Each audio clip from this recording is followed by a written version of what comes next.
আজ ছিল আমাদের একটা অন্নপ্রাশনের নেমন্তন্ন। যাবে আমার সঙ্গে আমার মা, সাথে পুচি। কিন্তু পুচি এত রেগে কেন?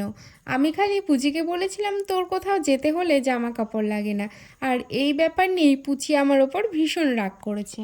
আমার সঙ্গে নেমন্তন্ন বাড়িতে যেতে আমার বাবাকেই দেখো, কিন্তু আজকে পুচি এবং মা দুজনে এসেছে, কিন্তু দুজনেই কিন্তু খাবে না, না খেয়ে ওরা বাড়ি চলে যাচ্ছে।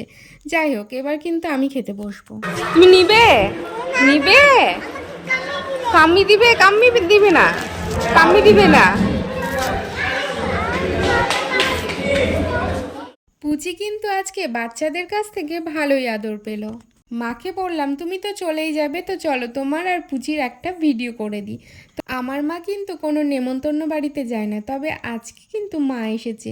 তোমরা দেখো আমি বাবার সঙ্গেই যে কোনো জায়গায় যাই, কিন্তু আজকের গিফটটা যেহেতু মার হাত দিয়ে দেবার দরকার,